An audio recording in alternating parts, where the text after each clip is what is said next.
దంతెవాడలో కాల్పులు చోటు చేసుకున్నాయి. 15 మంది హతమైనట్లుగా కూడా తెలుస్తోంది. దీనికి సంబంధించి బ్రేకింగ్ న్యూస్ చూస్తున్నాం. ఛత్తీస్గఢ్లోని దంతెవాడలో భారీ ఎన్కౌంటర్ జరిగింది. మావోయిస్టులు భద్రతా బలగాలకు మధ్య ఎదురు కాల్పులు జరిగాయి. 12 మంది మావోయిస్టులు 3 జవాన్లు మృతి చెందినట్లుగా తెలుస్తోంది. మధ్యాహ్నం నుంచి కూంబింగ్ అయితే ముమ్మరంగా కొనసాగుతోంది. ఘటనా స్థలంలో భారీగా ఆయుధాలు స్వాధీనం చేసుకున్నారు. మృతుల్లో మావోయిస్టు అగ్రనేతలు ఉన్నట్లుగా సమాచారం ఉంటోంది. దేవ్జీ అలియాజ్ తిప్పిరి తిరుపతి ఉండొచ్చని ప్రచారం జరుగుతోంది. దీనిపై మరిన్ని అప్డేట్స్ మా కరెస్పాండెంట్ సతీష్ లైవ్ ద్వారా అందిస్తారు. సతీష్, మృతుల్లో దేవ్జీ ఉన్నారనేటువంటి మాట గత కొంతకాలంగా కూడా పౌర సంఘాలు చేస్తున్నటువంటి ఆందోళన కావచ్చు, ఇతరత్ర కావచ్చు.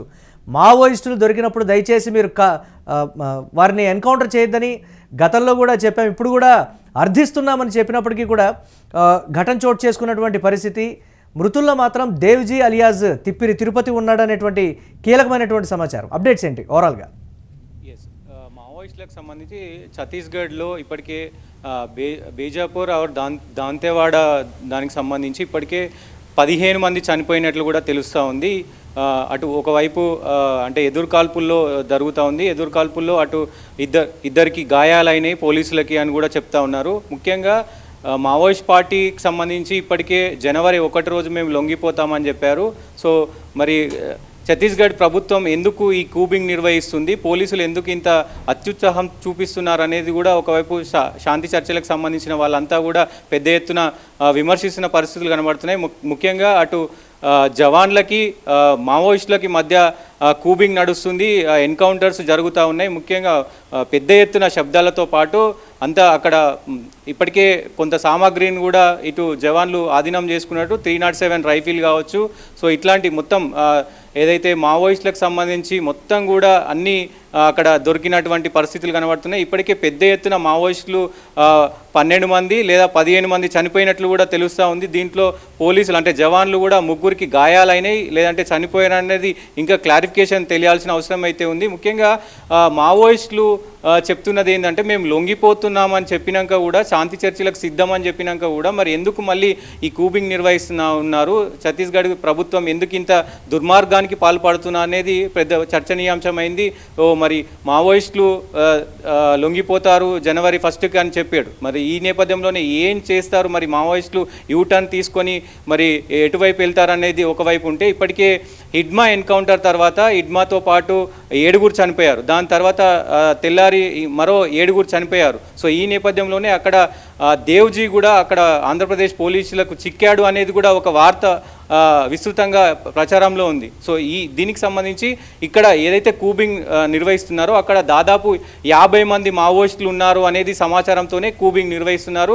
సో ఆ కూబింగ్లో కూడా కీలక నేతలు చనిపోయినట్లు కూడా చెప్తా ఉన్నారు. లొంగుబాటుకు ముందే సతీష్, లొంగుబాటుకు ముందే దీనికి సంబంధించి అంతా కూడా మావోయిస్టు వ్యవస్థనంతా కూడా తుడిచిపెట్టేసే రీతిలో కేంద్ర ప్రభుత్వం అడుగులు ముందుకు వేస్తోందనేటువంటి మాట కూడా అందరూ చెప్తున్నారు. ఆ కోణంలో చూడొచ్చా దీనికి సంబంధించి?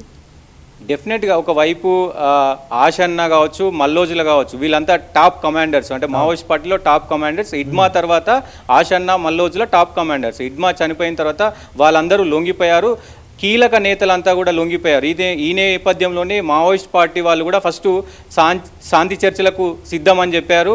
సో ఫిబ్రవరి వరకు టైం ఇవ్వండి అన్నారు. లేదు, మళ్ళీ ప్రభుత్వం ఎలాంటి స్పందన లేకపోవడంతో మళ్ళీ వీళ్ళే బహిరంగ లేఖ రాశారు. జనవరిలో మేము లొంగిపోతాము, అంటే ఏ ప్రభుత్వం మాకు అనుకూలంగా స్పందిస్తుందో, మాకు అంటే ఎన్కౌంటర్ చేయకుండా భరోసా ఇస్తుందో వాళ్ళకి మేము లొంగిపోతాం, అదే ముఖ్యమంత్రి హోంమంత్రి సమక్షంలో లొంగిపోతామని చెప్పిన పరిస్థితులు కనబడుతున్నాం. ఈ నేపథ్యంలోనే మరి ఇలా కూబింగ్ చేయడం, ఇలా ఎన్కౌంటర్లు చేయడం ఎంతవరకు కరెక్ట్ అనేది కూడా ఒకవైపు మావోయిస్ట్ పార్టీ నేతలు కావచ్చు, శాంతి చర్చలకు సంబంధించిన వాళ్ళంతా కూడా చెప్తున్న పరిస్థితులు కనబడుతున్నాయి.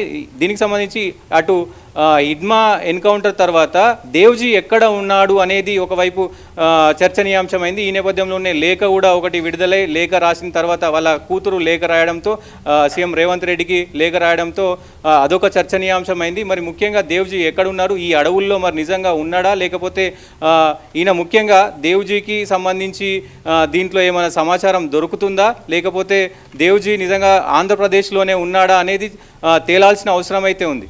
Right, thanks for updates Satish.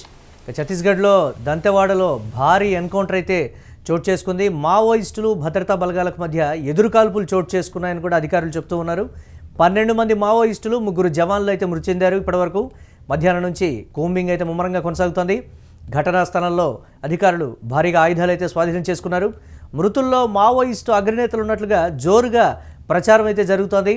Devji alias Tippiri Tirupati ఉండొచ్చని కూడా ప్రచారం జరుగుతున్నటువంటి నేపథ్యంలో పౌర సంఘాలు ముందు నుంచి కూడా చెప్తున్నాయి, ఎన్కౌంటర్లు ఆపండి, వారు లొంగిపోతామని కూడా చెప్తూ ఉన్నారు అనేటువంటి మాట. జనవరి 1 తర్వాత లొంగుబాట్లు లేకపోతే మీరు ఈ ఎన్కౌంటర్లు కంటిన్యూ చేయండి అనేటువంటి మాట కూడా వారు చెప్తూ ఉన్నారు. కూంబింగ్ కావచ్చు, ఇతరత్ర ఏదైనా వారికి తగినంత సమయం ఇస్తే దానికి సంబంధించి వారు లొంగుబాటు ప్రక్రియకి సంబంధించి కావచ్చు 1వ తారీఖున లొంగిపోతామని ప్రకటించారు. కాబట్టి వారికి తగినంత సమయం ఇస్తే బాగుంటుందనేది కూడా పౌర సంఘాలు చెప్తున్నటువంటి బ్రేక్ న్యూస్ చూస్తున్నాం.